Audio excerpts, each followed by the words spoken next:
یہ جو اب تیسری صورت آ رہی ہے اس چھوٹے گروپ کی، سب گروپ کی، سورۃ الحجر، اس کا سٹائل بالکل مختلف، مزاج منفرد، لیکن اس مجموعے کے اندر جو ہے اپنے اسلوب کے اعتبار سے یہ بالکل منفرد ہے۔ جیسے سورہ یونس، سورہ ہود جوڑے کی شکل میں، سورہ یوسف منفرد، اگرچہ اس کا ایک جوڑا ہے اور وہ ہے دوسری جگہ پر سورہ طٰہٰ، وہ ہم جب پڑھیں گے تو وہاں اور بات واضح ہو جائے گی۔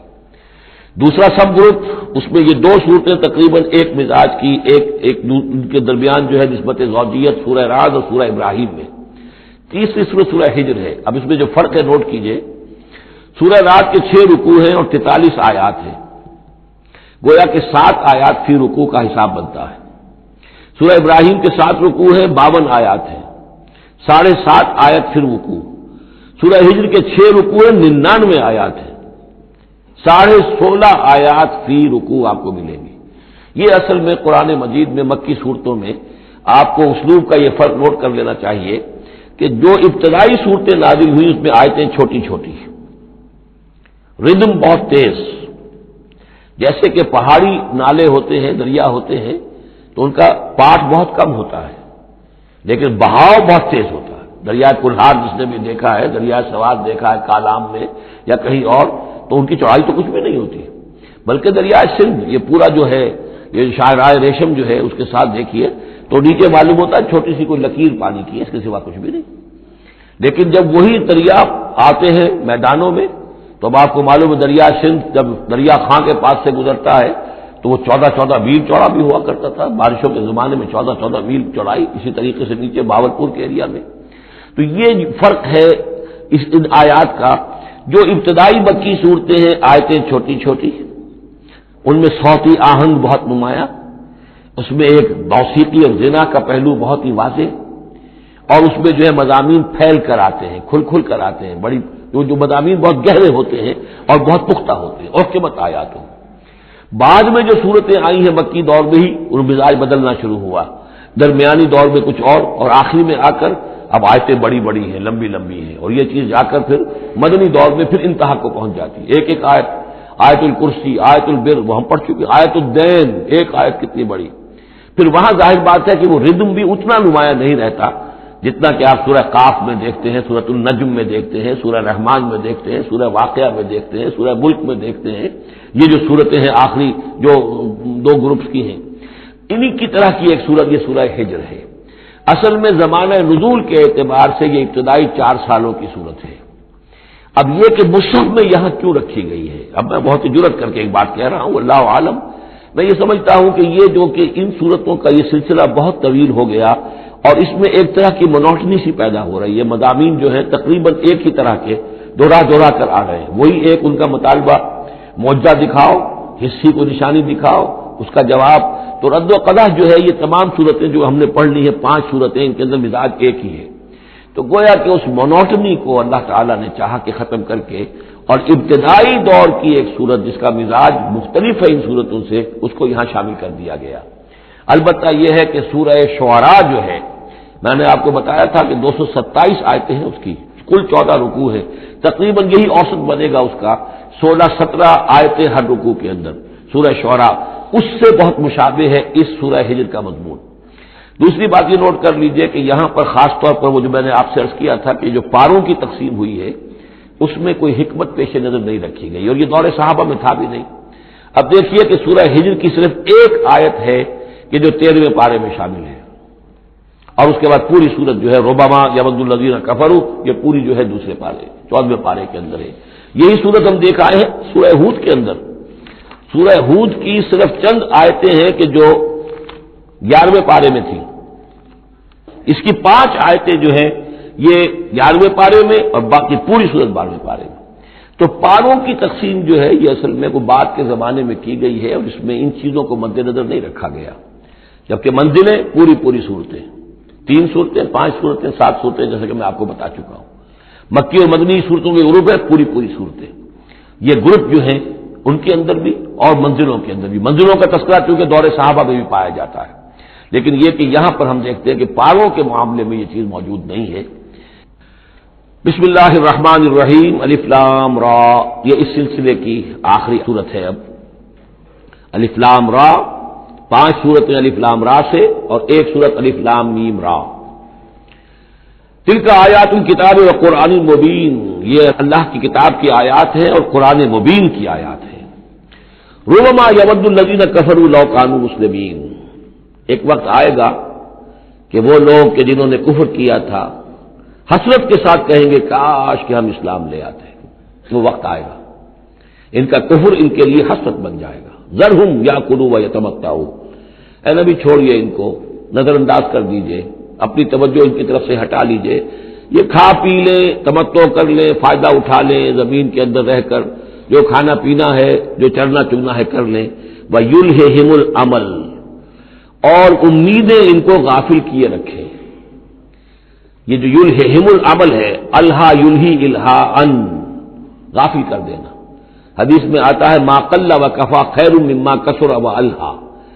اگر کوئی شے کم ہے لیکن کفایت کر جائے، آپ کی ضرورت پوری ہو جائے، یہ اس سے کہیں بہتر ہے کہ زیادہ ہو اور وہ غافل کر دے۔ اگر زیادتی ہے، فراوانی ہے، رزق کی سر و سامان موجود ہے، ہر چیز، کوئی ضرورت کبھی اٹکتی نہیں، تو اللہ یاد نہیں آئے گا، اللہ سے غفلت ہو جائے گی۔ اس سے بہتر یہ ہے کہ ضرورت تو پوری ہو جائے، کسی کے سامنے دستے سوال دراز نہ کرنا پڑے، لیکن یہ ہے کہ اس سے زیادہ نہ ہو کہ تاکہ غفلت نہ ہو۔ ما قل و کفا خیر مما کثر و الہا، الہاکم التکاثر، وہ صورت مبارکہ ذہن میں رکھیے۔ وَيُلْهِهِمُ الْعَمَلُ، طول عمل کہلاتا ہے، یہ انسان لمبے لمبے نقشے بناتا چلا جاتا ہے، میں یوں کروں گا، پھر ایسے کروں گا، پھر اس طرح کروں گا، پھر اس سے یہ کہ وہ کارخانہ بنا لوں گا، پھر ایک اور کارخانہ بنا لوں گا، یا یہ کہ اپنے پروفیشن کے اندر یہ کام کروں گا، اس طرح آگے بڑھوں گا، اسی میں مگن رہتا ہے، زندگی ختم ہو جاتی ہے۔ فسوف یعلمون، تو ان قریب انہیں معلوم ہو جائے گا اور انہیں حقیقت جو ہے ان پر منکشف ہو جائے گی۔ وما اہلکنا من قریۃ الا ولہا کتاب معلوم، اور ہم نے کسی بھی بستی کو ہلاک نہیں کیا مگر یہ کہ اس کا وقت معین تھا لکھا ہوا، اس سے پہلے وہ عذاب نہیں آیا۔ ما تسبق من امۃ اجلھا وما یستاخرون، اور جب وہ وقت آ جاتا تھا تو نہ کوئی امت وہ اس سے پہلے آگے بڑھ سکتی تھی اور نہ وہ پیچھے کر سکتے تھے، وہ وقت تو معین ہے اللہ کا، تو نہ وہ پیچھے کر سکتے ہیں نہ امت آگے بڑھ سکتی ہے۔ وَقَالُوا يَا أَيُّهَا الَّذِي نُزِّلَ عَلَيْهِ الذِّكْرُ إِنَّكَ لَمَجْنُونٌ، اور بڑی ڈھٹائی کے ساتھ انہوں نے کہا اے وہ شخص جس کا یہ گمان ہے کہ اس پر ذکر نازل ہوا ہے۔ یہ ترجمہ میں کر رہا ہوں، ورنہ لفظی ترجمہ کیا ہوگا؟ اے وہ شخص جس پر ذکر نازل کیا گیا ہے، انک لمجنون، ہمارے نزدیک تو تم مجنون ہو، تمہارا دماغ خراب ہو گیا ہے، تم پر جن کا عصیق کا سایہ آ گیا ہے، یا تمہارا دماغی توازن صحیح نہیں رہا۔ لہذا بامحاورہ ترجمہ ہوگا اے وہ شخص، قالوا یا ایھا الذی، اے وہ شخص جو یہ سمجھتا ہے، جس کو یہ زوم ہے، جس کا گمان ہے، نزل علیہ الذکر، کہ اس پر اللہ کی طرف سے الذکر نازل ہوا ہے، یاد دہانی نازل ہوئی ہے، انک لمجنون، ہمارے نزدیک تو تم دیوانے ہو گئے ہو۔ معاذ اللہ ثم معاذ اللہ، لو ما تاتینا بالملائکۃ ان کنت من الصادقین، کیوں نہیں لے آتے فرشتوں کی فوج ہمارے سامنے اگر تم سچے ہو۔ ما ننزل الملائکۃ الا بالحق، اور اللہ تعالیٰ کی طرف سے جواب آ رہا ہے ہم نہیں اتارا کرتے فرشتوں کو مگر حق کے ساتھ۔ فرشتے تو آتے تو عذاب لے کر آتے ہیں، فیصلہ لے کر آتے ہیں۔ فرشتے آئے تھے حضرت لوط کی قوم کے اوپر اور سدوم اور عمورہ کی بستیوں پر عذاب لانے کے لیے آ گئے تھے، تو یہ فرشتوں کو بلانا چاہتے ہیں، اپنی شامت بلانا چاہتے ہیں۔ ما ننزل الملائکۃ الا بالحق، وہ تو آتے ہیں تو آخری فیصلے کے لیے آتے ہیں۔ وما كانوا اذا منذرین، اور پھر انہیں کوئی اور مہلت نہیں دی جاتی۔ انا نحن نزلنا الذکر وانا له لحافظون، یقیناً ہم ہی نے یہ ذکر نازل کیا ہے اور ہم ہی اس کے محافظ ہیں، ہم اس کی حفاظت کریں گے۔ یہ آیت مبارکہ بہت اہم ہے، جیسا کہ اس سے پہلے بھی عرض ہو چکا ہے کہ قرآن کی محفوظیت کے معاملے میں کہ اللہ تعالیٰ نے اس کی حفاظت کا ذمہ خود لیا ہے۔ جہاں تک تو تعلق ہے انا نحن نزلنا الذکر کا، تو یہ چیز تو اپلیکیبل ہے تورات کو بھی اور انجیل کو بھی۔ تورات بھی اللہ نے نازل کی، ہم پڑھ چکے سورہ مائدہ میں انا انزلنا التوراۃ فیہا ھدی ونور، فیہا ھدی ونور۔ انجیل نازل کی ہم نے، اس میں ہدایت بھی تھی، نور بھی تھا۔ لیکن دوسرا ٹکڑا انا لہ لحافظون، ہم ہی ہیں اس کی حفاظت کرنے والے، یہ صرف ایکسکلوسیو ہے معاملہ قرآن کا، اس کے سوا کسی اور صحیفہ آسمانی اور کسی کتاب سماوی کو اللہ تعالیٰ نے ضمانت نہیں دی۔ اور اس کی وجہ یہی ہے کہ اصل ہدایت نامہ جو ابدی ہے، جو کامل ہے، وہ ابھی آنے والا ہے، لہذا یہ سابقہ ایڈیشنز جو ہے نامکمل ایڈیشنز ہیں، یہ تو یوں سمجھیے کہ انٹرم پیریڈ کے لیے کچھ انسٹرکشنز تھی جو دے دی گئی، ان کو مستقل طور پر محفوظ رکھنے کی کوئی ضرورت نہیں تھی۔ یہ ختم نبوت پر ایک بہت بڑی دلیل ہے کہ کسی بھی قادیانی سے اگر بات کی جائے تو اگر اس سے یہ کہا جائے کہ آیا تمہارے نزدیک قرآن میں ہدایت کامل ہوئی یا نہیں، وہ جواب دے گا ہدایت تو کامل ہو گئی۔ نمبر 2، کیا تمہارے نزدیک قرآن محفوظ ہے یا نہیں؟ اگر وہ محفوظ بھی ہے تو پھر کسی اور وحی کی ضرورت کیا ہے؟ اللہ تعالیٰ کوئی کام عبث تو نہیں کرتا، ضرورت کے بغیر نہیں کرتا، کسی مقصد کے بغیر نہیں کرتا۔ یا تو یہ کہیں کہ ابھی ہدایت کامل نہیں ہوئی تھی، وہی جاری رہنی چاہیے، اس کا جواز ہو جائے گا، یا کہیں کہ کامل تو ہو گئی تھی قرآن میں لیکن وہ تو ضائع ہو گئی، محفوظ نہیں رہی، تب بھی وحی کی کھڑکی جو ہے اس کے کھلے رہنے کا جواز پیدا ہوگا۔ لیکن اگر کوئی شخص ان دونوں باتوں کو نہ مانے بلکہ اعتراف کر لے کہ ہدایت قرآن میں کامل ہو گئی اور یہ کہ وہ محفوظ بھی ہے، تو پھر اجرائے وحی، یہ تھا اصل میں جو فتنہ اٹھایا ہے غلام احمد قادیانی نے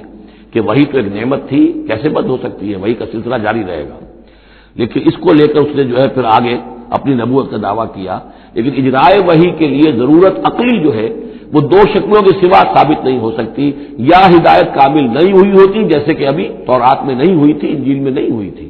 قرآن میں آ کر کامل ہو گئی، یا کامل ہو کر اور وہ گم ہو گئی ہو، اس میں کوئی ترمیم و تنسیخ ہو گئی ہو جو کہ پھر وحی کے ذریعے سے اس کی تصحیح ہو سکے، اور دونوں باتیں اگر کوئی نہیں مانتا تو کوئی عقلی دلیل جو ہے وحی کے جاری رہنے کے لیے موجود نہیں۔ وَلَقَدْ أَرْسَلْنَا مِن قَبْلِكَ فِي شِيَعِ الْأَوَّلِينَ، اور اے نبی ہم نے آپ سے پہلے بھی رسول بھیجے تھے اگلی جماعتوں میں، اگلی قوموں میں۔ یہ شیعہ اس علیحدہ ہو جانے والے، کیونکہ قومیں بڑھتی چلی گئی نسلوں کے اندر، حضرت نوح علیہ السلام کی قوم تقسیم ہو گئی، ان کے 3 بیٹوں سے نسلیں بنتی چلی گئیں، تو یہ گویا کہ شائع ہونا، علیحدہ ہونا، پھیل جانا، پھیلتی چلی گئی۔ وما یاتیہم من رسول اللہ کانوا بہ یستہزئون، اور نہیں آیا ان کے پاس کوئی بھی رسول، جب بھی کبھی آیا مگر وہ استہزائی کرتے رہے، تمسخر کرتے رہے۔ کذالک نسلکہ فی قلوب المجرمین، اسی طریقے سے ہم اس کو چبو دیتے تھے مجرموں کے دلوں کے اندر، مجرموں کے دلوں میں جا کر وہ چبھ جاتی تھی، وہ سمجھ لیتے تھے کہ حق ہے لیکن چونکہ ان کے مفادات پر زد پڑتی تھی تو وہ استہزاء کرتے تھے۔ لا یؤمنون بہ، وہ ایمان نہیں لائیں گے اس پر، وقد خلت سنت الاولین، اور اے نبی یہ پہلوں کی بھی یہ سنت گزر چکی ہے، یہی طریقہ ہمیشہ رہا ہے، جیسے آج آپ آئے ہیں یہ ذکر آپ پر نازل کیا گیا ہے، ایسے ہی ہم رسولوں کو بھیجتے رہے، کتابیں ان پر نازل ہوئیں، لیکن یہ کہ انہوں نے مان کر نہیں دیا۔ وَلَوْ فَتَحْنَا عَلَيْهِمْ بَابًا مِّنَ السَّمَاءِ فَظَلُّوا فِيهِ يَعْرُجُونَ، اور اگر ہم نے اس پر آسمان کا کوئی دروازہ کھول بھی دیا ہوتا اور وہ اس میں چڑھنے لگتے، تب بھی وہ یہ کہتے لَقَالُوا إِنَّمَا سُكِّرَتْ أَبْصَارُنَا، کہ ہماری تو نگاہوں پہ کچھ جادو کر دیا گیا، شکر کر دیا گیا، نظر بندی کر دی گئی تھی، بل نحن قوم مسحورون، حقیقت میں تو ہم جادو کی زد میں آ گئے تھے۔ وَلَقَدْ جَعَلْنَا فِي السَّمَاءِ بُرُوجًا وَزَيَّنَّاهَا لِلنَّاظِرِينَ وَحَفِظْنَاهَا مِنْ كُلِّ شَيْطَانٍ رَجِيمٍ إِلَّا مَنِ اسْتَرَقَ السَّمْعَ فَأَتْبَعَهُ شِهَابٌ مُّبِينٌ صدق اللہ العظیم۔ رب اشرح لي صدري ويسر لي امري واحلل عقدة من لساني يفقهوا قولي۔ اللهم ربنا الهمنا رشدنا واعذنا من شرور انفسنا۔ اللهم ارنا الحق حقا وارزقنا اتباعه وارنا الباطل باطلا وارزقنا اجتنابه۔ اللهم ربنا آنس وحشتنا في قبورنا وارحمنا بالقرآن العظيم۔ اللهم اجعله لنا إماما ونورا وهدى ورحمة۔ اللهم ذكرنا منه ما نسينا وعلمنا منه ما جهلنا وارزقنا تلاوته آناء الليل وآناء النهار واجعله لنا حجة يا رب العالمين آمين۔ سورہ ہجر کے پہلے رکوع میں جس کا ترجمہ ہم کر چکے ہیں، 2 مرتبہ قرآن حکیم کے لیے لفظ آیا ہے الذکر، اس کی طرف خصوصی توجہ کی ضرورت ہے۔ ایک تو یہ کہ خود اللہ تعالیٰ نے فرمایا انا نحن نزلنا الذکر وانا لہ لحافظون، ہم نے ہی یہ ذکر، یہ قرآن نازل کیا ہے اور ہم ہی اس کے محافظ ہیں۔ اور ایک مرتبہ آیا ہے کہ جو آپ کے مخالفین تھے اور جو استہزاء کر رہے تھے، انہوں نے مذاق اڑاتے ہوئے کہا یا ایھا الذی نزل علیہ الذکر انک لمجنون، اے وہ شخص کہ جس کا گمان ہے کہ اس پر الذکر نازل ہوا ہے، ہم تو سمجھتے ہیں کہ تمہارا دماغی توازن ٹھیک نہیں رہا، یا یہ کہ تم پر کسی آسیب کا سایہ آ گیا ہے۔ یہ مجنون کی وضاحت بھی سمجھ لیجئے، مجنون جن سے بھی بنا ہے۔ جن کہتے ہیں عربی زبان میں مخفی شے کو، اس لیے جنین کہلاتا ہے وہ بچہ جو ابھی رحم مادر میں ہے، جو نظر نہیں آتا، چھپا ہوا ہے، معلوم تو ہے کہ بچہ ہے، پیٹ میں ہے، لیکن یہ کہ جنین ہے وہ ابھی وہ چھپا ہوا ہے۔ اسی سے لفظ جنت بنا ہے۔ جنت جو ہے زمین کا وہ ٹکڑا ہے جس پر خوب درخت ہوں، پودے ہوں، گھاس ہو، تو زمین چھپی ہوئی ہو، زمین ڈھکی ہوئی ہے، زمین جو ہے نمایاں نہیں ہے۔ جنت وہ ہے۔ جن علیہ اللیل کا آیا تھا کہ جب حضرت ابراہیم کا تذکرہ تھا، جب رات نے اس پر تاریکی کا پردہ طاری کر دیا تو گویا کہ ہر شے چھپ گئی۔ تو یہ جو جن کسی پر آ جانا، جس کو ہم کہتے ہیں اس پر کو آسیب کا سایہ ہو گیا، تو مجنون کے معنی یہ بھی تھے، اور مجنون اس کو بھی کہتے تھے کہ جس کا دماغی توازن ٹھیک نہ رہا ہو۔ اور یہ بات خاص طور پر نوٹ کرنے کی ہے کہ یہ بات اصل میں حضور کے بارے میں بالکل ابتدائی دور میں کہی گئی تھی، اور اس کے کہنے والوں میں وہ لوگ بھی تھے کہ جو معاندانہ انداز میں نہیں بلکہ ہمدردانہ انداز میں کہہ رہے تھے۔ یعنی بالکل شروع میں جب حضور نے دعویٰ کیا نبوت کا اور فرمایا کہ اس طرح میں تھا وہاں غار حرا میں، اور وہاں فرشتہ آیا ہے، جبرائیل آیا ہے، تو بہت سے لوگوں کو گمان ہوا کہ معلوم ہوتا ہے کہ کوئی بدروح، کوئی آسیب کا سایہ ہو گیا ہے انہیں۔ تو اس حوالے سے اس میں صرف مخالفت ابھی نہیں تھی، بلکہ اس میں ان کے لیے واقعتاً ایک بالکل چونکہ نئی بات تھی، لہٰذا یہ کہنے کا معاملہ جو ہے اس پہلو سے بھی تھا کہ اچھے بھلے آدمی تھے، ہم سوچتے تھے کہ واقعی یہ کئی کئی دن جا کے مراقبے کرتے ہیں، اب یہ رہتے ہیں وہاں غار میں اکیلے تنہا دن رات، تو کہیں کچھ ہو نہ جائے تو معلوم ہوتا کچھ ہو گیا، تو کوئی نہ کوئی جنون عارضہ ہو گیا ہے یا جن کا سایہ ہو گیا۔ تو اس لفظ کو بھی سمجھ لیجیے، اور جو بتانا تھا وہ یہ ہے کہ سورہ نون جو کہ بالکل ابتدائی دور میں نازل ہوئی ہے، جس کا نام سورہ قلم بھی ہے، 29ویں پارے کی دوسری سورت، اس میں بھی یہی بات جو ہے کہی گئی ہے۔ اسی کے حوالے سے میں آپ کو بتا رہا ہوں کہ یہ سورہ مبارکہ جو ہے بالکل ابتدائی دور کی صورتوں میں سے ہے، اسی مشابہت کی وجہ سے۔ قرآن مجید کا ذکر ہونا اس معنی میں ہے، کئی مرتبہ واضح کر چکا ہوں کہ قرآن کا فلسفہ یہ ہے کہ جو ایمانی حقائق ہیں، خاص طور پر اللہ کی ذات کا علم اور اس کی صفات کا علم، وہ روح انسانی کے اندر موجود ہے، بس صرف اس پر ظہور کا پردہ طاری ہو گیا۔ جیسے آپ کو کوئی چیز پہلے معلوم تھی، اب یاد نہیں رہی، معلوم تھی لیکن اب بھول گیا۔ بھولنے کا مطلب کیا ہے کہ وہ آپ کی یادداشت کے ذخیرے میں کہیں نیچے اتر گئی ہے۔ وہ حافظ خانہ جو ہے ہر انسان کی میموری جو ہے،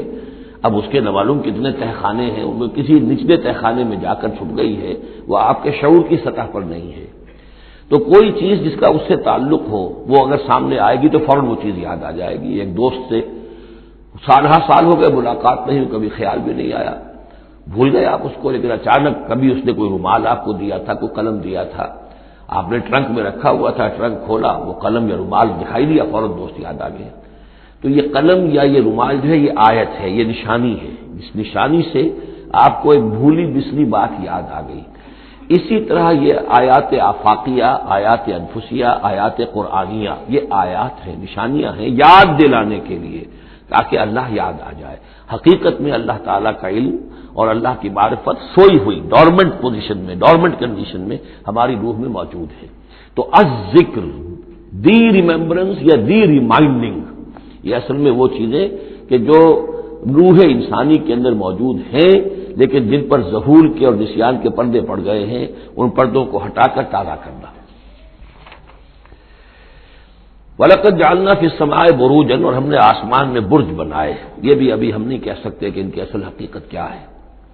یہ بھی آیات متشابہات میں سے شمار ہوں گے۔ وَزَيَّنَّاهَا لِلنَّاظِرِينَ، اور ہم نے اسے مزین کر دیا ہے آسمان کو اور برجوں کو دیکھنے والوں کے لیے، جو بھی ستارے نظر آتے ہیں، کیا رنگا رنگ نقشہ آسمان پر نظر آتا ہے۔ وَحَفِظْنَاهَا مِنْ كُلِّ شَيْطَانٍ رَجِيمٍ، البتہ اب یہ وہ بات ہے جو ایمان بالغیب کے حوالے سے ہمیں ماننی ہوگی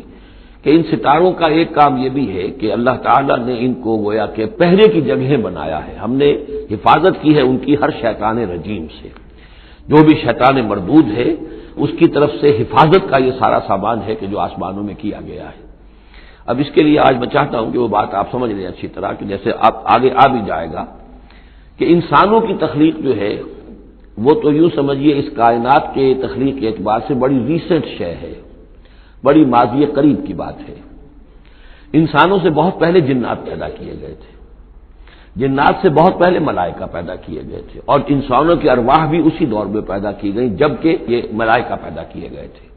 تو جتنی مخلوقات کو ہم جانتے ہیں، بہت سی مخلوقات اب بھی ایسی ہوگی کہ جس کا ہمیں کوئی شعور نہیں، ادراک نہیں، ہم جانتے ہی نہیں۔ جیسے ابھی ہمیں ریسنٹلی معلوم ہوا وائرس بھی کسی بلا کا نام ہے، اس سے کچھ پہلے ہمیں معلوم ہوا بیکٹیریا بھی کسی چیز کو کہتے ہیں، ورنہ یہ کہ ان چیزوں کا کوئی علم ہمیں نہیں تھا۔ ابھی پتہ نہیں اور کیا کیا چیزیں ہیں کہ جو ظہور میں آنے والی ہیں، لیکن جو چیزیں بھی آج تک ہم جانتے ہیں ان میں یوں سمجھیے کہ جن ہستیوں میں خود شعوری ہے، سیلف کانشسنس، وہ 3 مخلوقات ہیں صرف، ملائکہ، جنات اور انسان۔ باقی جو حیوانات ہیں زمین کے اوپر، چاہے وہ بر کے ہیں یا بحر کے ہیں یا ہوا کے ہیں، فضا کے ہیں، پرندے ہوں یا زمین پر چلنے والے خشکی کے جانور ہوں یا دریا میں اور سمندر کے اندر جو بھی حیوانات ہیں، مچھلیاں ہیں یا اور جاندار ہیں، ان سب میں شعور تو ہے، خود شعوری نہیں ہے۔ البتہ یہ کہ ترتیب یہی ہے کہ پہلے جنات پیدا کیے گئے اور وہ چونکہ آگ سے پیدا کیے گئے تھے، تو ان کے اندر پوٹینشیل جو قوت ہے وہ ہم انسانوں کے مقابلے میں بہت زیادہ ہے، اور ان کی رسائی اس کائنات میں بہت دور تک ہے۔ مثلا میرا یہ گمان ہے، باقی چیزیں تو میں خاص وثوق سے کہہ رہا ہوں، لیکن میرا گمان یہ ہے کہ جو سولر سسٹم ہے، کیونکہ ہماری اس پوری جو فیملی ہے، یہ خاندان ہے، جو یہ سولر سسٹم ہے، سورج کا کنبہ کہلاتا ہے، تو اس کا جو منبع سرچشمہ ہے وہ سورج ہے، اور معلوم ہوتا ہے کہ اسی کی آگ سے اور اسی کی لپٹ سے اور جنات کی تخلیق ہوئی ہے۔ تو یہ جنات، سولر سسٹم پورا کا پورا جو ہے وہ جنات کے دائرے میں داخل ہے، وہ اس میں آ جا سکتے ہیں۔ اس کے لیے انہیں کسی راکٹ کی ضرورت نہیں، کسی مشین کی ضرورت نہیں، کسی اور ذرائع کی ضرورت نہیں، بلکہ اس کی استعداد ان کے اندر موجود ہے۔ یہ پھر اپنی اس استعداد سے فائدہ اٹھا کر اس سے آگے جب ملائکہ کے ذریعے سے کچھ احکام اترتے ہیں، آسمان سے اللہ تعالیٰ کی کوئی تدبیر ہے، ملائکہ کے حوالے کیے گئے ہیں، تو یہ پھر ان سے کچھ نئی چیزیں اچکنے کی کوشش کرتے ہیں تاکہ وہ جا کر انسانوں میں سے جو وہ عامل لوگ ہیں، کاہن لوگ ہیں، ان کو جا کے ان کو کچھ بتا دیں کہ اب یہ ہونے والا ہے۔ اس لیے کہ ملائے اعلیٰ میں فیصلہ ہو گیا، اللہ تعالیٰ کے ہاں ایک چیز کی تدبیر جو ہے وہ طے ہو گئی، اب اللہ تعالیٰ نے فرشتوں کے حوالے کیا ایگزیکیوشن کے لیے۔ ایسے ہی ہے جیسے کہ پریزیڈنٹ ہاؤس سے تو ایک حکم جو ہے وہ جاری ہو گیا، اب اس کا اجرا ہوا ہے، اب کوئی ٹائپ کرے گا، ٹائپ کر کے اسے ڈسپیچ کرے گا، وہ پھر کسی جگہ پر پہنچے گا، پہنچتے وقت لگے گا۔ اگر وہ جو ٹائپسٹ ہے جس نے ٹائپ کیا ہے وہ ٹیلی فون کرتے کہ صاحب اب یہ حکم آنے والا ہے، وہ تو آ جائے گا، تو ظاہر بات ہے وہ حکم تو پہنچ گیا اس کو، اور اس کے حوالے سے وہ جس شخص کو اس نے یہ خبر دے دی ہے وہ اپنی دکان چمکا سکتا ہے کہ دیکھیے مجھے پہلے سے معلوم تھا کہ یہ حکم آنے والا ہے۔ تو اس کائناتی حکومت کے اندر یہ سلسلہ ہے جس کے لیے کہ پھر اللہ تعالیٰ نے اس سولر سسٹم سے آگے کی جو بھی یونیورس ہے اس میں، یہ میرا گمان ہے جو میں عرض کر رہا ہوں، اللہ عالم، اس میں جنات کو آگے بڑھنے سے روکنے کے لیے ان ستاروں کے اندر وہ میزائلز نصب کر رکھے ہیں کہ جب بھی کوئی جنات میں سے ادھر آگے ٹریس پاس کرنے کی کوشش کرتا ہے تو اس پر وہ میزائل پھینکا جاتا ہے، جس کو ہم شہاب ثاقب کہتے ہیں۔ یہ ہے پورا نظام کہ جو یہاں ہمارے سامنے آ رہا ہے۔ تو اس کی یہ حقیقت بہت حد تک تو یوں سمجھیے کہ ایمان بالغیب، کل من عند ربنا، ہمارے رب کی طرف سے ہے، ہم اس پر ایمان رکھتے ہیں، لیکن اب کسی نہ کسی حد تک یہ چیزیں جو ہے، جو بھی ہماری سائنٹیفک اب جو ارتقا ہو رہا ہے، ترقی ہو رہی ہے، اس کے ساتھ کسی نہ کسی درجے میں کورابوریشن ہو جاتی ہے۔ وَحَفِظْنَاهَا مِن كُلِّ شَيْطَانٍ رَجِيمٍ، اور ہم نے حفاظت کر لی ہے ان آسمانوں کی ان شیاطین سے کہ جو مردود ہیں، إِلَّا مَنِ اسْتَرَقَ السَّمْعَ، سوائے اس کے کہ جو کچھ چرا کے لے بھاگا، مطلب یہ کہ فرشتہ نازل ہو رہا ہے اور فرشتے کے ساتھ احکام بھی ہیں، چونکہ وہ نوری ہے، یہ ناری ہے، نور اور نار کے درمیان فاصلہ بہت تھوڑا ہے، بہت قرب ہے، لہذا اس کی بدولت اسی وجہ سے یہ جن تھا عزازیل، لیکن فرشتوں کے ساتھ اس کا اٹھنا بیٹھنا تھا، انہی میں شامل تھا، اسی لیے ان کی جو آپس میں جو ان کا قرب ہے اس کی وجہ سے فرشتوں سے کوئی اچک لیتے ہیں۔ إِلَّا مَنِ اسْتَرَقَ السَّمْعَ، اگر کسی نے کوئی چیز سن لی اور سن کر وہ بھاگا، فَأَتْبَعَهُ شِهَابٌ مُبِينٌ، تو اس کا پیچھا کرتا ہے ایک انگارہ چمکتا ہوا۔ یہ مثائلز ہیں کہ جو اللہ تعالیٰ نے نصب کیے ہوئے ہیں۔ والارض مددناها، اور زمین کو ہم نے پھیلا دیا جیسے بستر پھیلایا جاتا ہے، والقینا فیہا رواسیا، اور اس میں ہم نے لنگر ڈال دیے۔ یہ پہاڑ جو ہے قرآن مجید بار بار کہتا ہے کہ زمین کا جو اسٹیبلائزنگ ایفیکٹ ہے ان پہاڑوں کا زمین کی حرکت کے دوران۔ فَأَنبَتْنَا فِيهَا مِن كُلِّ شَيْءٍ مَّوْزُونٍ، اور اس میں ہم نے اگا دی ہر شے جو کہ بہت ہی اندازے سے ہے، یعنی یہ کہ جو بھی کوئی ایک شے بھی اگر ایک حد سے آگے بڑھ جائے تو وہ باقی ساری چیزوں کو ختم کر دے گی۔ بعض ایسی مچھلیاں ہیں کہ اگر ان کی جو ریپروڈکٹیو صلاحیت ہے، جتنے ان کے انڈے ہوتے ہیں وہ سب انڈے جو ہے وہ مچھلیاں بن جائیں تو چند ہی سال کے اندر یہ زمین جو ہے اس سے کئی گنا حجم جو ہے وہ ایک مچھلی کی اولاد سے اور ایک مچھلی کی نسل سے وجود میں آ جائے گا۔ تو ایک کنٹرول کیا ہوا اللہ نے ہر شے کے اوپر، تمام چیزیں جو ہے وہ ایک اندازے کے مطابق، ایک وزن کے ساتھ، ایک اندازے کے ساتھ اس دنیا میں چل رہی ہے۔ بالکل شیء موزون، ہر چیز جو ہے وہ ایک اندازے اور وزن کے مطابق ہے۔ وجعلنا لکم فیہا معاش، اور ہم نے اس میں تمہارے لیے طرح طرح کے معاش کے سلسلے پیدا کر دیے۔ ومن لستم لہ برازقین، اور ہم تو ان کو بھی روزی کا سامان دیتے ہیں جن کو تم رزق نہیں دیتے۔ ایک تو یہ ہے کہ تمہارے پاس گھوڑا بندھا ہوا ہے، تمہیں فکر رہتی ہے چارہ اس کو دینا ہے، کچھ نہ کچھ دانہ ڈالنا ہے، لیکن کتنی مخلوقات ہماری ہے کہ تم نہیں ہو اس کو رزق دینے والے، ہم رزق پہنچا رہے ہیں۔ وَإِن مِّن شَيْءٍ إِلَّا عِندَنَا خَزَائِنُهُ، اور نہیں ہے کوئی شے مگر یہ کہ ہمارے پاس تو اس کے خزائن ہیں، لا متناہی،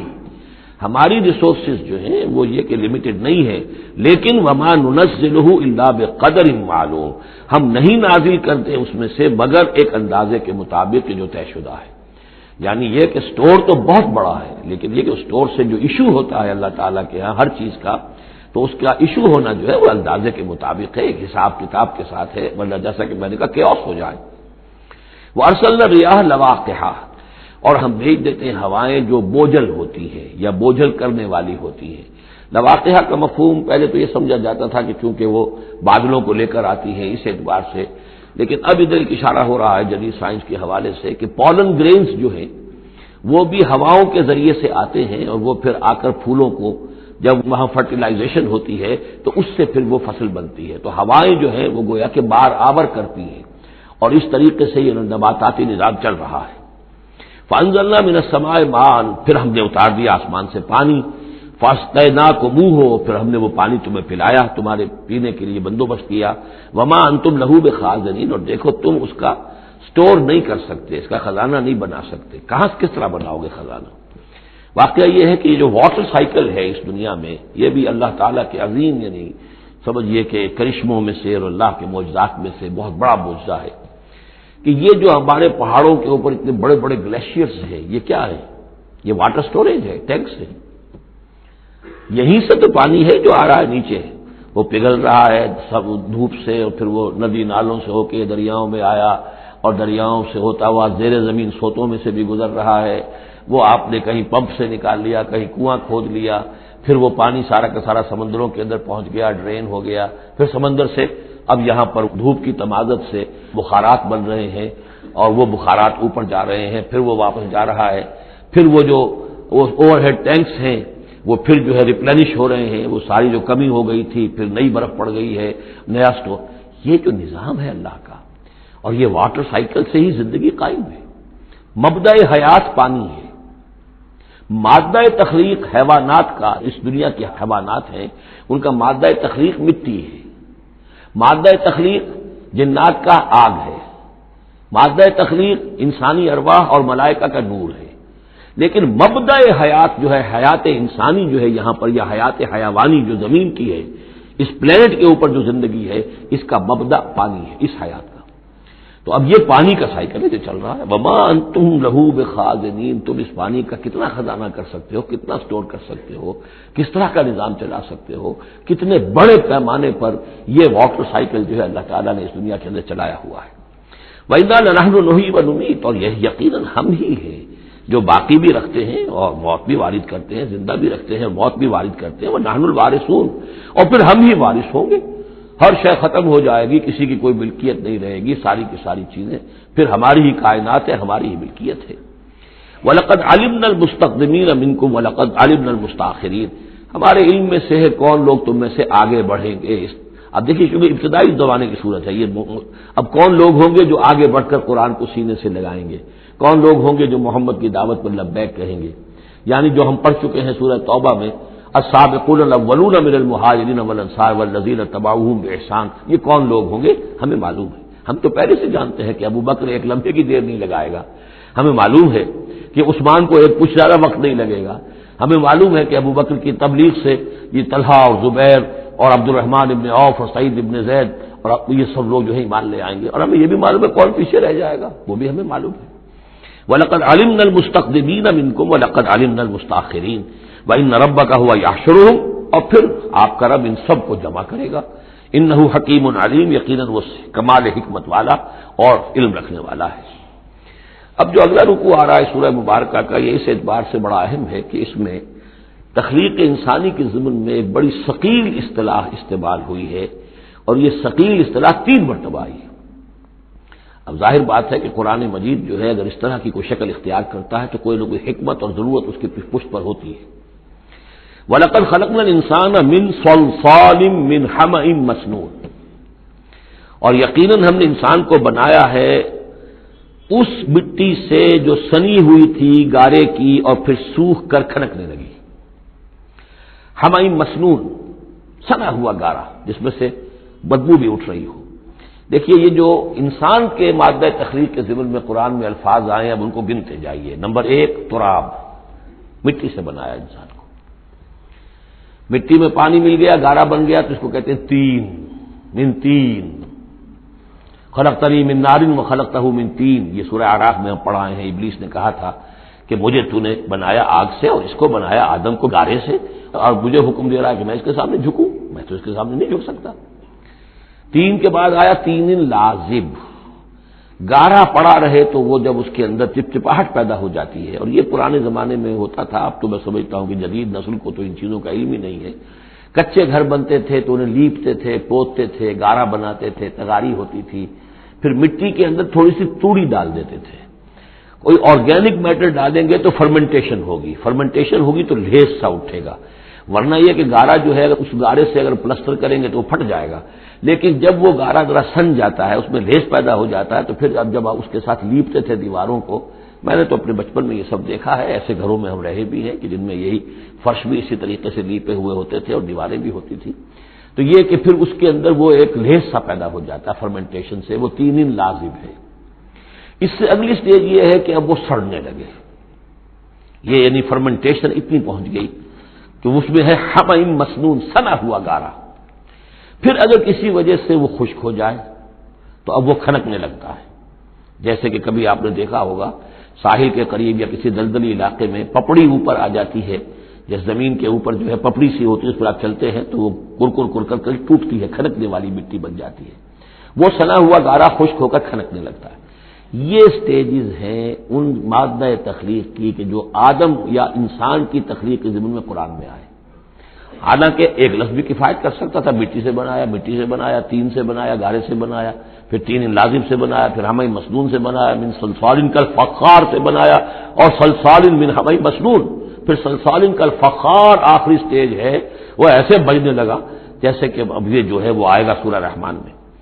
تو اس سے یقیناً کورابوریشن ہو رہی ہے کہ جو بھی ایوولوشن کا جو بھی نظریہ آیا ہے، اب اس میں اس کو بھول جائیے کہ اللہ تعالیٰ نے اسپیشل کریشن انسان کی اور باقی حیوانات ہو سکتا ہے اس ایوولوشن کے ذریعے سے پیدا کیے ہوں. اس وقت بحث جو ہے کریشن آف مین کے بارے میں نہیں کر رہا ہوں، لیکن یہ کہ سائنس نے بھی ایک تو یہ بات بتائی کہ یہ ساری حیات حیواناتی جو بھی زمین پر ہے یہ مٹی سے بنی ہے. گویا کہ متفق گردید رائے بو علی بارائے من، قرآن اور سائنس متفق ہو گئے. پھر یہ کہ اس میں مٹی کے اندر گارے کی شکل بنی، پانی ملا، مبدأ حیات پانی ہے، قرآن بھی کہہ رہا ہے.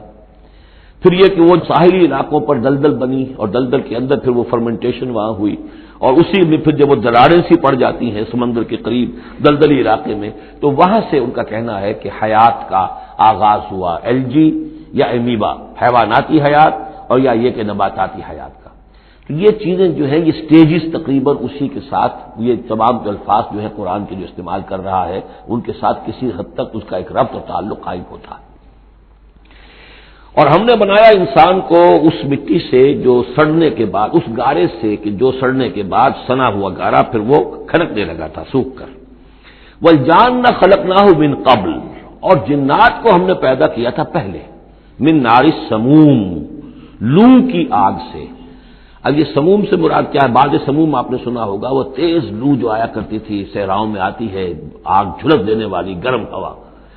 تو اصل میں ایک ہوتا ہے، جیسے کہ یہ بھی ہم نے فزکس میں پڑھا تھا، جن لوگوں نے تھوڑی بہت فزکس پڑھی ہوگی FSC میں،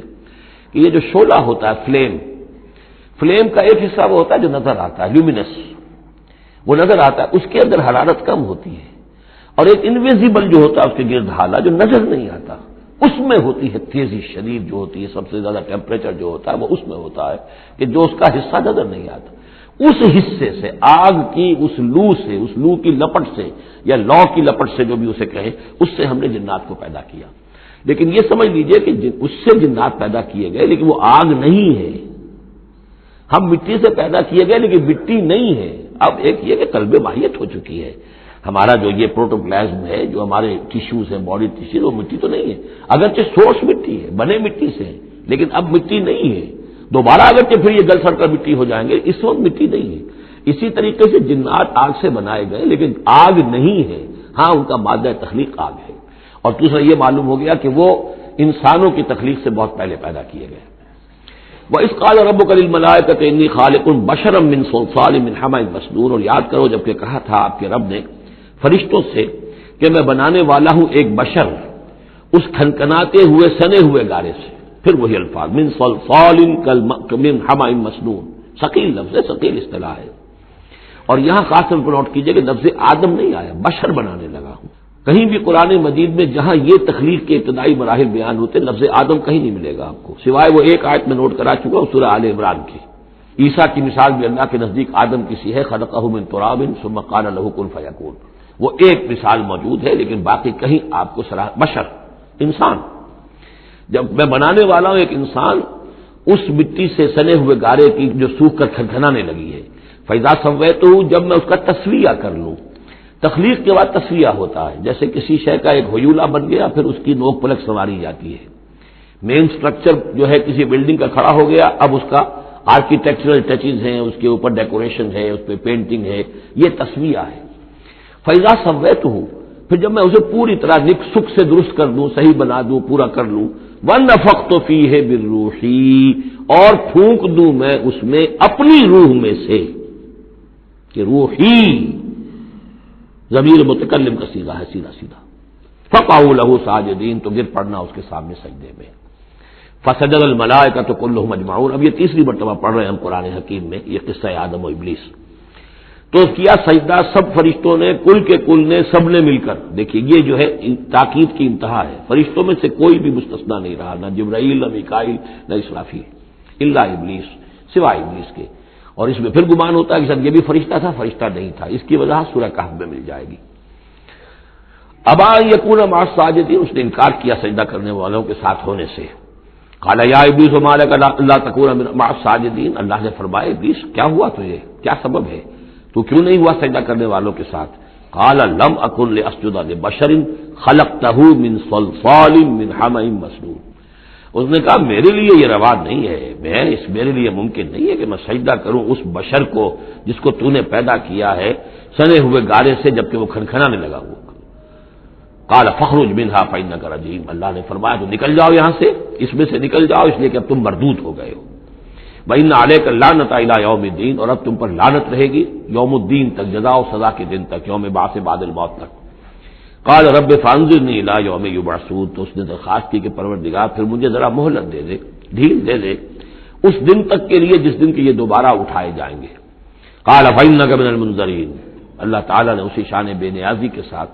فرمایا اچھا جاؤ ٹھیک ہے، تمہیں ڈھیل دے دی گئی، تمہیں یہ رخصت مل گئی، تمہیں یہ چھوٹ مل گئی، مہلت مل گئی۔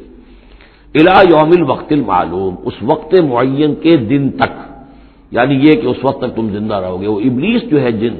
ویسے جنوں کی زندگیاں شاید انسانوں سے زیادہ ہوتی ہوں، میں نہیں جانتا کتنی ہوتی ہیں، لیکن یہ کہ کوئی اور جن نہیں ہے کہ جو اس وقت سے آج تک زندہ ہو سوائے اس ایک جن کے جس کا نام عزازیل تھا،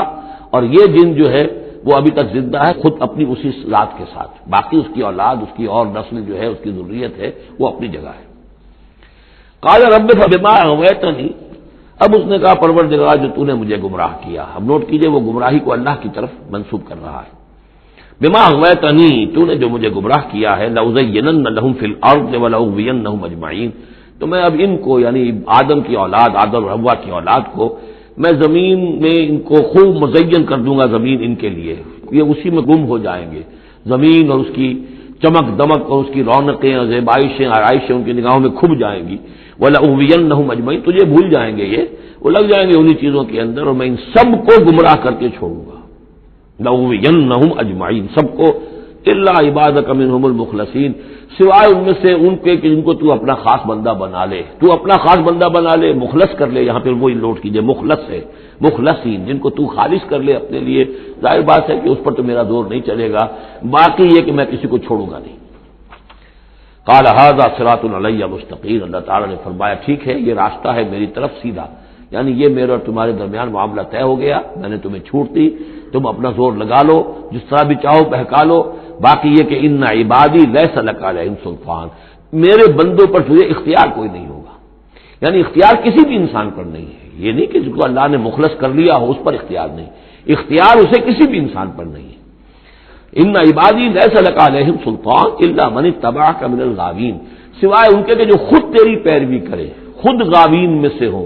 خود ان کے اندر غوا ہو، خود ان کے اندر سرکشی ہو، خود وہ جو ہے وہ اپنی نفس پرستی کی طرف مائل ہو،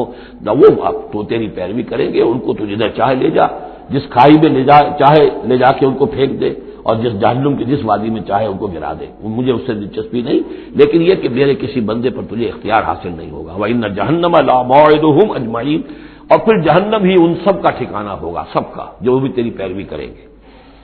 لہا سبعۃ ابواب، اس جہنم کے 7 دروازے ہیں، لِكُلِّ بَابٍ مِّنْهُمْ جُزْءٌ مَقْسُوم، اور ان میں سے ہر دروازے کے لیے ہم نے ایک اس کا نصیب مقرر کر رکھا ہے کہ اتنے جن اتنے انسان اس سے جائیں گے، ہو سکتا ہے کہ وہ بڑے بڑے کبیرہ گناہوں کے حوالے سے کہ یہ لوگ جو ہے جو ان گناہوں میں ملوث ہوں گے وہ اس دروازے سے جائیں گے، جو ان گناہوں میں ملوث ہوں گے وہ اس سے جائیں گے، واللہ اعلم۔ ان المتقین فی جنات وعیون، اب وہی سائملٹینیس کنٹراسٹ کہ جب جہنم والوں کا تذکرہ ہوا تو متقین کا بھی، اور جو اہل تقوی ہوں گے فی جنات وعیون، وہ ہوں گے جنتوں میں، باغات میں اور چشموں میں، ادخلوها بسلام آمنین، ان سے کہا جائے گا داخل ہو جاؤ ان باغات میں پورے امن کے ساتھ، کوئی خوف نہیں، کوئی اندیشہ نہیں۔ وَنَزَعْنَا مَا فِي صُدُورِهِم مِّن غِلٍّ، یہ مضمون پہلے بھی آ چکا ہے، اور ہم نکال دیں گے ان کے دلوں میں سے جو کچھ قدورت ہوگی، اہل ایمان کی آپس میں کوئی شکوہ، کوئی شکایت، کسی سے کوئی تکدر ہو، کوئی غل ہو، وہ ہم نکال دیں گے۔ عَلَىٰ سُرُرٍ مُتَقَابِلِينَ، وہ بیٹھے ہوئے ہوں گے تختوں کے اوپر ایک دوسرے کے آمنے سامنے۔ جب کسی سے ناراضگی ہو تو آدمی آنکھیں چار نہیں کرتا بلکہ نظر چڑا جاتا ہے، لیکن جب کوئی ایسی بات نہیں، دل صاف ہے، تو آمنے سامنے بیٹھ کے باتیں کریں گے، سینگ آئی ٹو آئی۔ متقابلین لا یمسہم فیہا نصب، انہیں نہیں پہنچے گی اس میں نہ تو کوئی تکان، وما ہم منہا بمخرجین، نہ پھر وہ اب اس سے نکالے جائیں گے، جب اہل جنت میں داخل ہونے کے بعد کسی کا وہاں سے نکلنے کا امکان نہیں۔ نبئ عبادی، اے نبی میرے بندوں کو بتا دیجئے، انی انا الغفور الرحیم، کہ میں یقیناً غفور ہوں، رحیم ہوں۔ میری اصل شان تو یہ ہے، لیکن وان عذابی هو العذاب العلیم، میری ایک دوسری شان بھی ہے، اور وہ یہ ہے کہ میرا عذاب تو وہ بھی بہت دردناک عذاب ہے، لہذا کوئی آدمی جو ہے وہ نڈر نہ ہو جائے، نچنت نہ ہو جائے، وہ میری مغفرت کی امید بھی رکھے، میری رحمت سے آس بھی لگائے رکھے، لیکن یہ کہ میرے عذاب سے ڈرتا بھی رہے، بین الخوف والرجاء، یہ کیفیت رہنی چاہیے۔ وَنَبِّئْهُمْ عَنْ ضَيْفِ ابراہیم، اور ذرا ان کو بتا دیجئے حالات ابراہیم کے جو مہمان آئے تھے ان کے بارے میں، وہی جو پہلے ہم پڑھ چکے ہیں سورہ ہود میں۔ اذ دخلوا علیہ فقالوا سلاما، جب وہ داخل ہوئے حضرت ابراہیم کے ہاں، مکان پہ آئے، انہوں نے کہا سلام۔ قال انا منکم وجلون، تو حضرت ابراہیم نے کہا کہ ہمیں تو تم سے کچھ خوف آ رہا ہے، آپ لوگ کون ہیں، ذرا اپنی آئیڈینٹی بتائیے۔ قالوا لا تخف انا نبشرک بغلام علیم، انہوں نے کہا کہ نہیں ڈریے نہیں، ہم تو آپ کو ایک بڑے صاحب علم بیٹے کی بشارت دینے آئے ہیں۔ قال بشرتمونی علی ان مسنی الکبر فبما تبشرون، تو حضرت ابراہیم نے فرمایا کہ یہ کیا بشارت آپ مجھے دے رہے ہیں، اس کے باوجود، علی یہاں علی الرغم کے معنی میں، اس کے باوجود کہ مجھ پر بڑھاپا طاری ہو چکا ہے، تو ذرا سوچ سمجھ کے بشارت دیجیے، کوئی غلطی تو نہیں لگی ہے آپ کو۔ قالوا بشرناک بالحق، انہوں نے کہا نہیں ہم نے بشارت آپ کو دی ہے حق کے ساتھ، قطعی اور حقیقی بات ہے، شدنی امر ہے، یہ ہو کر رہنے والا ہے۔ فلا تکن من القانتین، تو اے ابراہیم آپ تو پھر نا امید لوگوں میں سے تو نہ ہو جائیے، مایوس نہ ہو جائیے۔ قال ومن یقنط من رحمت ربہ الا الضالون، تو حضرت ابراہیم نے کہا کہ ہاں یہ بات تو آپ صحیح کہہ رہے ہیں، اللہ تعالیٰ کی رحمت سے مایوس تو صرف وہی ہو سکتے ہیں جو گمراہ ہوں. یہ اللہ کی قدرت، اللہ کی رحمت. عین بڑھاپے میں اللہ مجھے اولاد دے دے، 87 برس کی عمر میں بیٹا دے دے، جیسے اس نے حضرت یحییٰ کی والدہ کو، جو کہ بالکل بانجھ رہی ساری عمر، اور حضرت زکریا جو ہیں بہت بوڑھے ہو چکے تھے، اسی طریقے سے معاملہ یہاں بھی ہوا ہے. قال فما خطبکم ایھا المرسلون، اب انہوں نے پوچھا کہ اے فرشتادو، اے جو بھیجے گئے ہو، ایلچی ہو، تمہارا کیا معاملہ ہے؟ یعنی کس قدر جا رہے ہو، کیا قصد ہے، کیا ارادہ ہے؟ قالوا انا ارسلنا الی قوم مجرمین، ان کا کہ ہمیں بھیجا گیا ہے ایک مجرم قوم کی طرف. الا علی لوط، سوائے آل لوط، لوط کے گھر والوں کو، اس کے گھر والوں کو تو ہم بچا لیں گے. انا لمنجوہم اجمعین، ان سب کو ہم بچا لیں گے، نجات دیں گے. الا امرأتہ، اس میں بھی ایک استثناء ہے سوائے اس کی بیوی کے. قدرنا انہا لمن الغابرین، ہم نے یہ اندازہ کر لیا ہے کہ وہ جو ہے پیچھے رہنے والوں میں سے ہوگی. فلما جاء آل لوط المرسلون، تو جب یہ لوط کے گھر پہنچے یہ فرشتادے بھیجے ہوئے اللہ کی طرف سے ایلچی جو آئے تھے، قال انکم قوم منکرون، وہی بات حضرت لوط نے فرمائی کہ آپ لوگ کچھ اجنبی سے لوگ ہیں، میں آپ کو جانتا نہیں، آپ کون لوگ ہیں، کہاں سے تشریف لائے ہیں؟ قالوا بل جئناک بما كانوا فيه يمترون، ان کا نہیں بلکہ ہم تو وہ شے لے کر آئے ہیں آپ کے پاس جس کے بارے میں یہاں کے رہنے والوں کو شک تھا. آپ جب کہتے تھے کہ اگر تم باز نہیں آؤ گے، ان خبیث فعل کو نہیں ترک کرو گے، شرک سے باز نہیں آؤ گے تو تم پر اللہ کا عذاب آئے گا، یہ اس میں شک کرتے تھے، مذاق اڑاتے تھے. اب وہ شے ہم لے کر آئے ہیں. وَأَتَيْنَاكَ بِالْحَقِّ وَإِنَّا لَصَادِقُونَ، اب ہم اللہ تعالیٰ کے آخری فیصلے کے ساتھ، قطعی اور شدنی فیصلے کے ساتھ آئے ہیں اور ہم سچے ہیں، جو بات ہم کہہ رہے ہیں وہ درست ہے. فَأَسْرِ بِأَهْلِكَ بِقِطْعٍ مِّنَ اللَّيْلِ، تو آپ اپنے گھر والوں کو لے کر نکل جائیے رات کے ایک حصے میں، کہ ابھی رات باقی ہو، صبح ہونے سے پہلے پہلے نکل جائیے. وَاتَّبِعْ أَدْبَارَهُمْ، اور آپ بھی ان کے پیچھے پیچھے جائیے. وَلَا يَلْتَفِتْ مِنكُمْ أَحَدٌ، اور کوئی آپ میں سے پیچھے مڑ کر اب دیکھے نہیں، یعنی کوئی دوستی، کوئی یاد آ رہی ہو، کوئی تعلقات اب ستا رہے ہوں دل کو. وَامْضُوا حَيْثَ تُؤْمَرُونَ، اور اب چلے جائیے وہاں جہاں آپ کو حکم ہوا ہے. وَقَضَيْنَا إِلَيْهِ، اور یہ بات ہم نے اس کو بتا دی، یہ فیصلہ ہم نے کنوے کر دیا اسے. ذَلِكَ الْأَمْرُ، یہ فیصلہ. ان دابر هؤلاء مقطوع مصبحین، کہ ان لوگوں کی جڑ صبح ہوتے ہی کاٹ دی جائے گی. یعنی یہ کہ اس پوری قوم کو تہس نہس کر دیا جائے گا، دونوں شہر جو ہیں نسیہ منسیہ کر دیے جائیں گے، یہاں کوئی ایک متنفس بھی نہیں بچے گا. وجاء اہل المدینہ یستبشرون، اور اب آئے لوگ وہ دوڑے ہوئے بدماش لوگ جو ہیں وہ خوشیاں مناتے ہوئے آئے کہ بڑے خوبصورت لڑکے جو ہیں آج مہمان ہو کر آئے ہیں لوط کے ہاں، تو ہمارے لیے بڑا اچھا موقع ہے. قال ان هؤلاء ضیفی فلا تفضحون، حضرت لوط نے ان سے کہا یہ دیکھو میرے مہمان ہیں، مجھے رسوا نہ کرو. واتقوا اللہ ولا تخزون، اللہ کا تقوی اختیار کرو اور میری بے آبروئی مت کرو. قالوا اولم ننهک عن العالمین، انہوں نے کہا کہ دیکھو لوط، ہم نے تمہیں تمام جہانوں والوں سے روکا ہوا نہیں ہے کہ تم ٹھیکہ مت لو کسی کا، ہم جس کے ساتھ جو چاہیں کریں، تم کون ہوتے بیچ میں آنے والے، تم کو ٹھیکیدار بن گئے ہو پوری دنیا کے. اولم ننهک، کیا ہم نے منع نہیں کیا تمہیں کہ تمام جہان والوں کی حمایت میں نہ کھڑے ہو جایا کرو.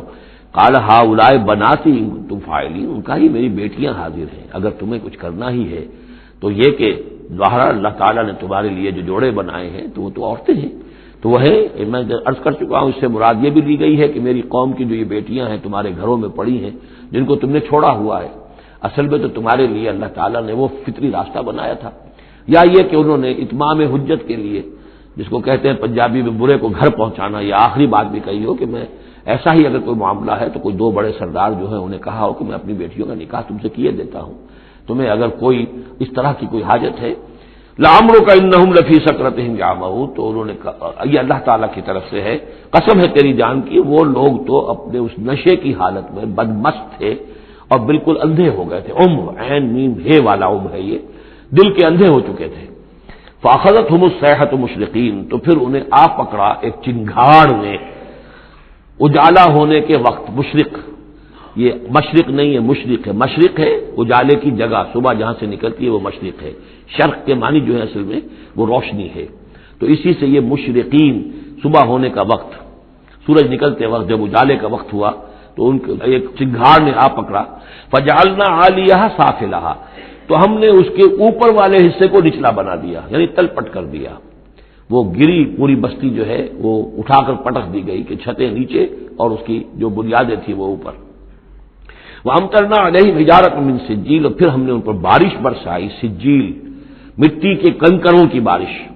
ان فی ذلک لآیات للمتوسمین، یقیناً اس میں نشانیاں ہیں ان لوگوں کے لیے جو حق کے متلاشی ہوتے ہیں۔ یہ جو اسم کا لفظ ہے الف سین میم، اور الف جو ہے اس میں در حقیقت جو اصل اس کا حروف اصلیہ میں سے نہیں ہے، سین میم ہے اصل، یہ ہوتے علامت، اسم کے معنی بھی علامت ہے، یہ میرا نام ہے، یہ آپ کا نام ہے، یہ علامت ہے کہ جس سے میرے نام سے آپ پہچانتے ہیں۔ تو جو لوگ علامتوں سے متوسم باب تفاعل بن جائے گا،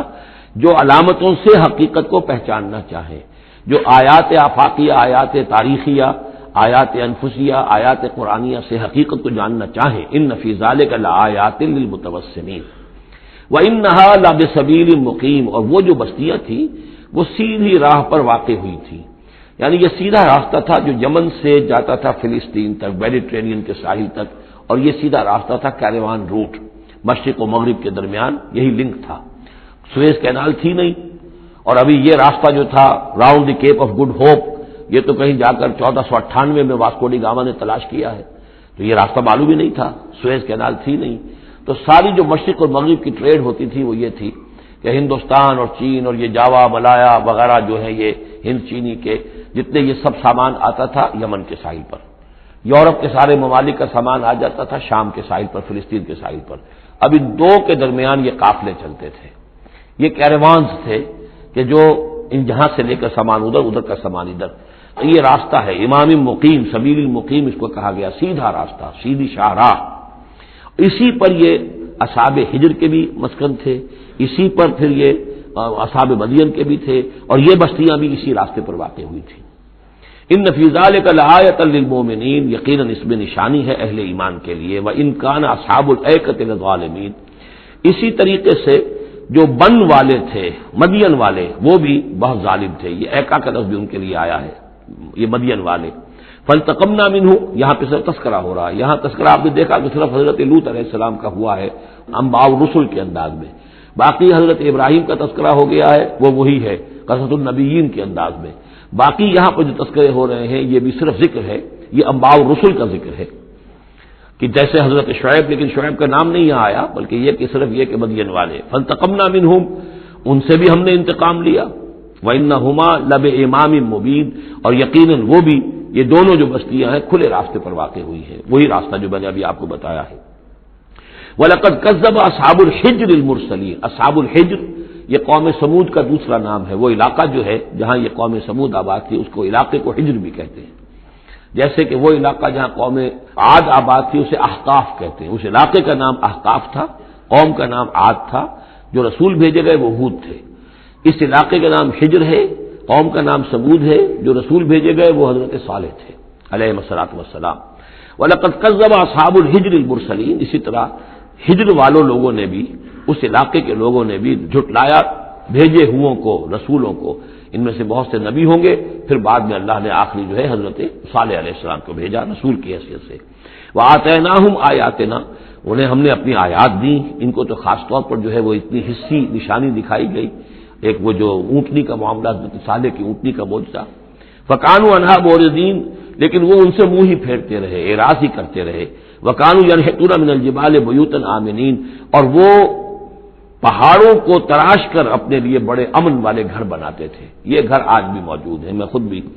ایک مرتبہ گیا ہوں اور دیکھ کر آیا اس پورے علاقے کو۔ فَأَخَذَتْهُمُ الصَّيْحَةُ مُصْبِحِينَ، تو انہیں بھی آ پکڑا ایک چنگھاڑ نے صبح کے وقت، فَمَا أَغْنَىٰ عَنْهُمْ مَا كَانُوا يَكْسِبُونَ، تو کچھ نہ کام آ سکا ان کے وہ ساری کمائی جو انہوں نے کی تھی، جو کچھ انہوں نے مال اسباب جمع کیا تھا، عذاب الہی سے بچانے میں کچھ بھی مفید ثابت نہ ہوا۔ تو اس سورہ مبارکہ میں گویا کہ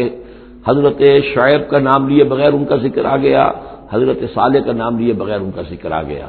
حضرت لوط کا ذکر جو ہے وہ نام کے ساتھ آیا، تو تین تو ہیں وہ انباء الرسل میں سے، اور ایک حضرت ابراہیم علیہ السلام کا ذکر، وہ اسی انداز میں جس انداز میں کہ سورہ ہود میں اس سے پہلے آ چکا ہے۔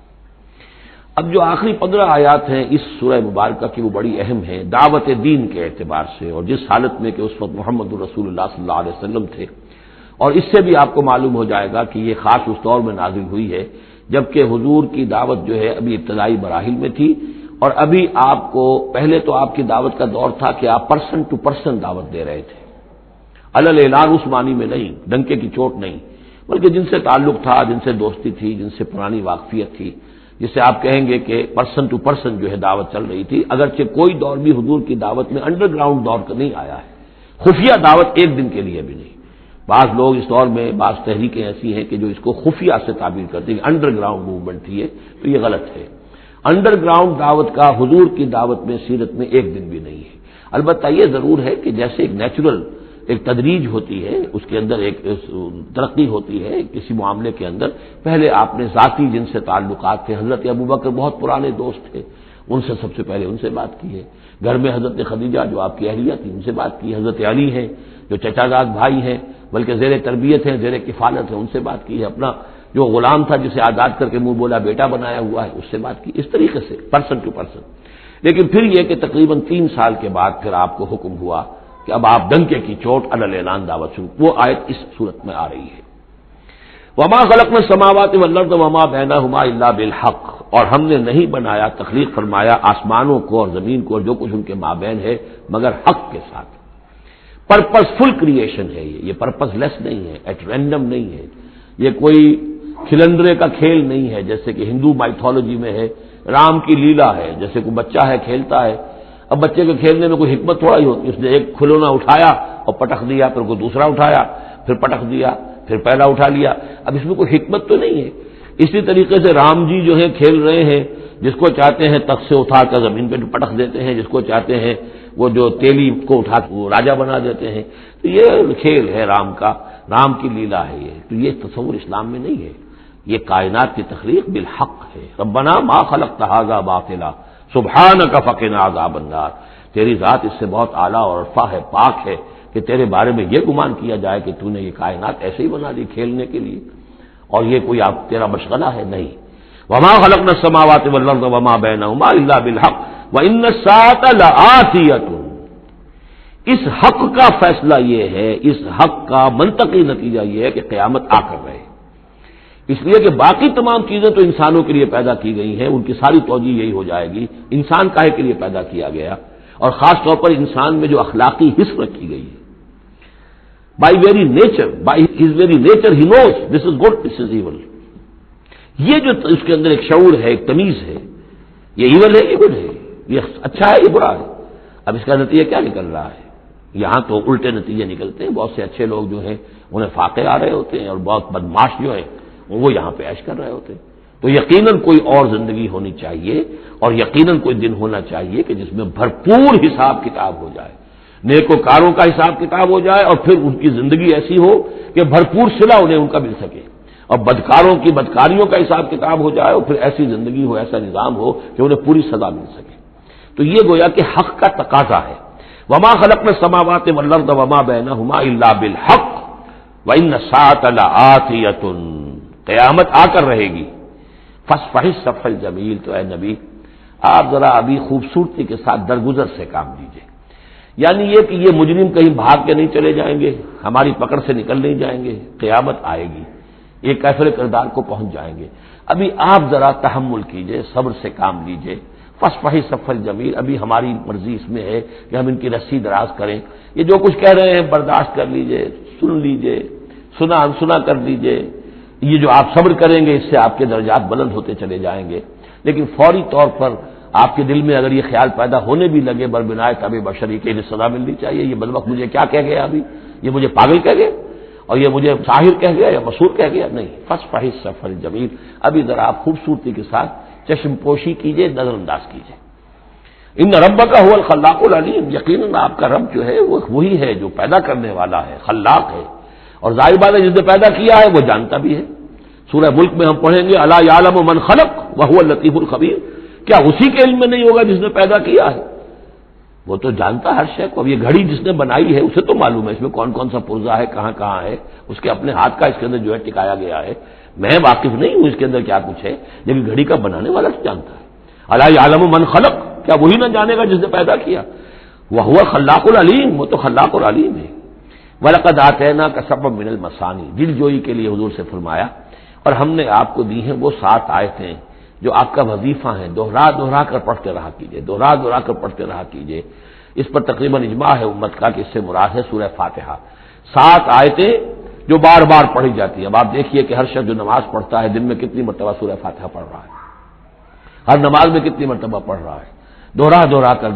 کر یہ آیت جو ہے، جیسا کہ ہم نے جب سورہ فاتحہ پڑھ رہے تھے، من لم یقرأ بفاتحۃ الکتاب لا صلاۃ لمن لم یقرأ بفاتحہ، اس کی تو نماز ہی نہیں ہے، نماز کا جزو لازم ہے، بلکہ قسمت الصلاۃ بینی و بین عبدی نصفین والی حدیث میں نے آپ کو سنائی، حدیث قدسی، تو وہ تو اصل الصلاۃ ہے ہی سورہ فاتحہ۔ والقرآن العظیم، اور یہی بڑا قرآن ہے،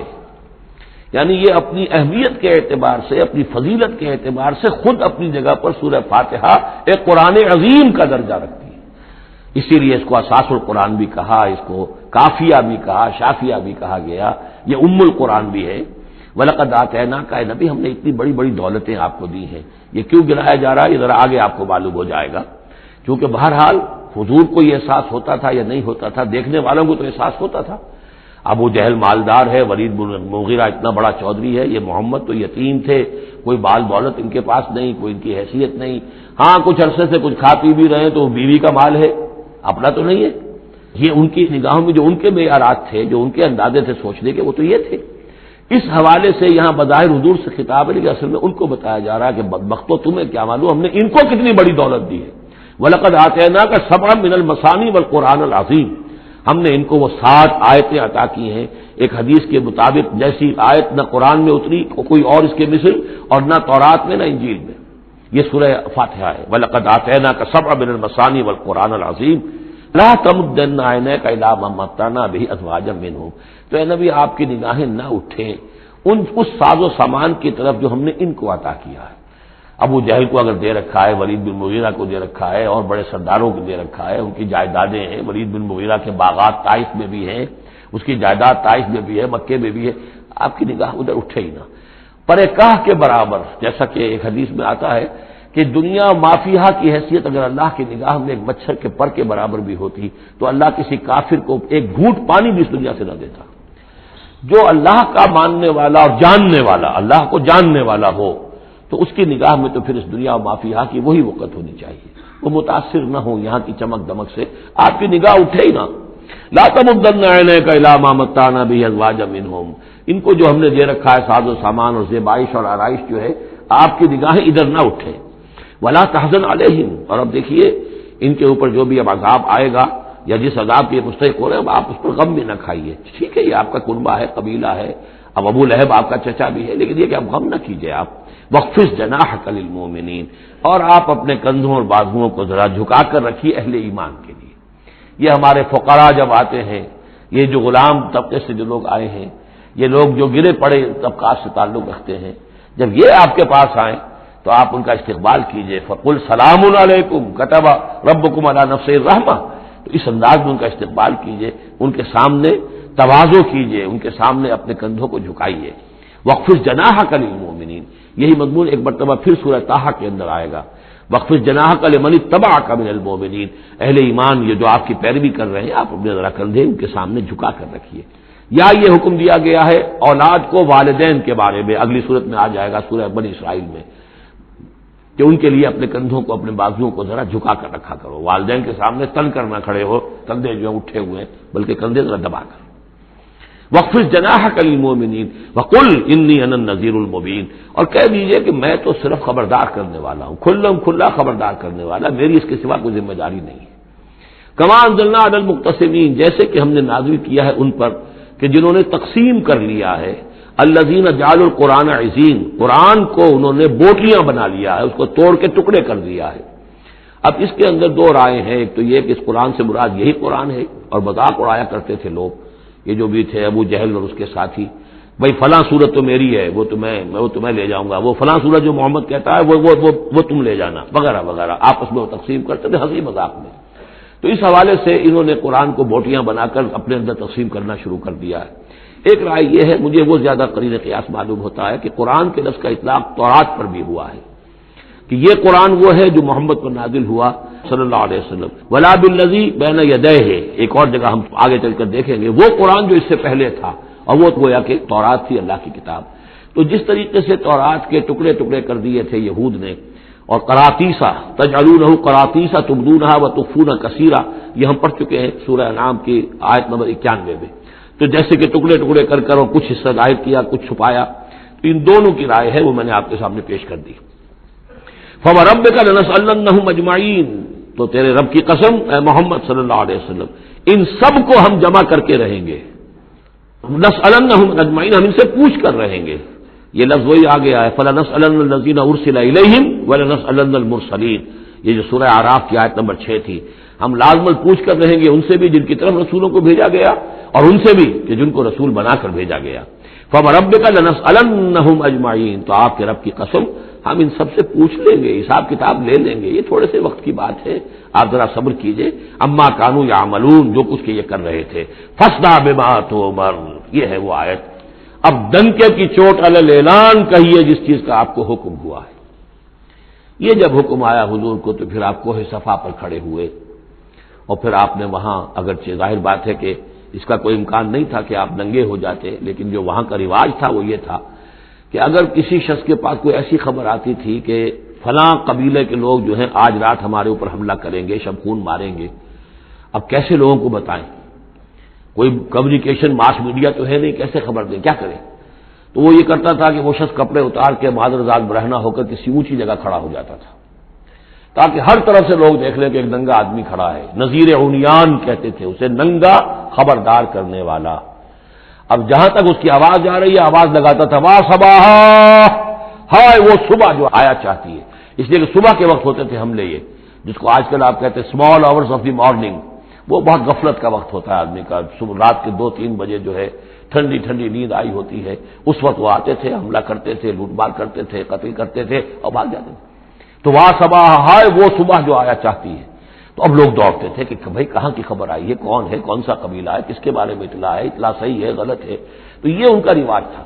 تو حضور نے یہ کیا، صرف ایک چیز اس میں سے نکال دی، ننگے ہونے کا سوال نہیں تھا معاذ اللہ، لیکن آپ بھی کھڑے ہو گئے کوہ صفا پر، وا صباح کا نعرہ لگایا۔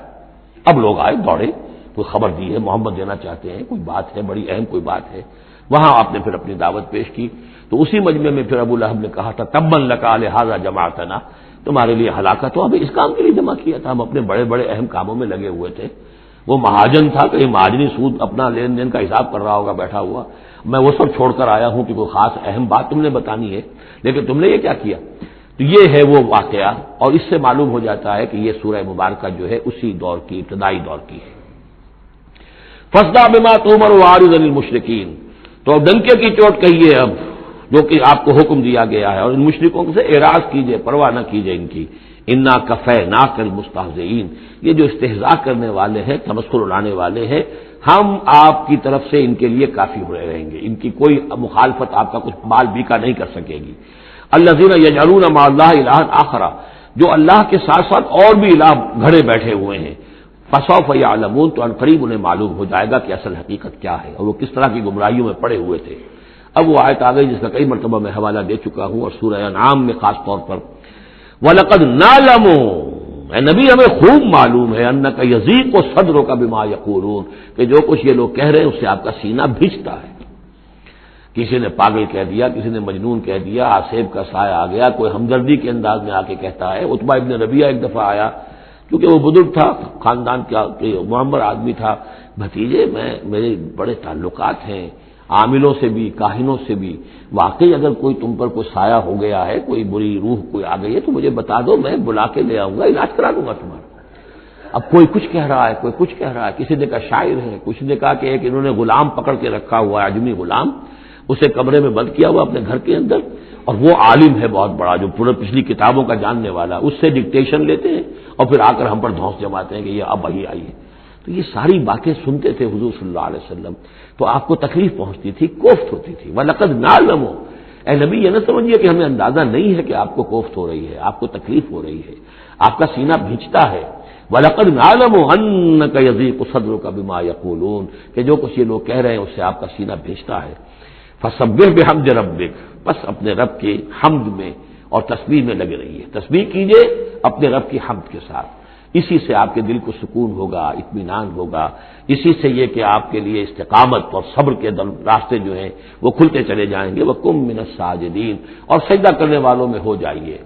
آپ سجدہ کیجئے، تسبیح کیجئے، حمد کیجئے، اپنے رب کے ساتھ تعلق مع اللہ ہے کہ جو ان تمام سختیوں کو آپ کے لیے آسان کر دے گا۔ جتنا اللہ سے اپنے اس قلبی اور ذہنی رشتے کو مضبوط سے مضبوط تر بنائیں گے، اتنی ہی یہ تمام چیزیں جو ہیں آپ پر ہلکی ہوتی چلی جائیں گی۔ وَاعْبُدْ رَبَّكَ حَتَّىٰ يَأْتِيَكَ الْيَقِينُ، اور اپنے رب کی بندگی میں، پرستش میں لگے رہیے یہاں تک کہ وہ یقینی بات آ جائے۔ اور وہ یقینی بات کیا ہے؟ جو یقینی شے ہے، شدنی ہے، موت، یعنی یہ کہ تا دم آخر دم فارغ مباش، اندری رہ میں تراش و میں خراش، آخری وقت تک اس بندگی میں اپنے لگے رہیے، جو بھی آخری موت جب تک آ جائے۔ یا موت سے مراد یہ بھی ہو سکتا ہے یقین سے، یقینی بات اللہ کی مدد آ جائے، اللہ کی طرف سے غلبہ حاصل ہو جائے اور اللہ تعالیٰ کی نصرت آ جائے، اللہ کا فیصلہ آ جائے، لیکن عام طور پر گمان یہی ہے کہ اس سے مراد موت ہے۔ وَاعْبُدْ رَبَّكَ حَتَّىٰ يَأْتِيَكَ الْيَقِينُ، اور اپنے رب کی بندگی اور پرستش میں لگے رہیے یہاں تک کہ وہ یقینی شے وقوع پذیر ہو جائے۔ بارک اللہ لی و لکم فی القرآن العظیم ونفعنی وإیاکم بالآیات والذکر الحکیم۔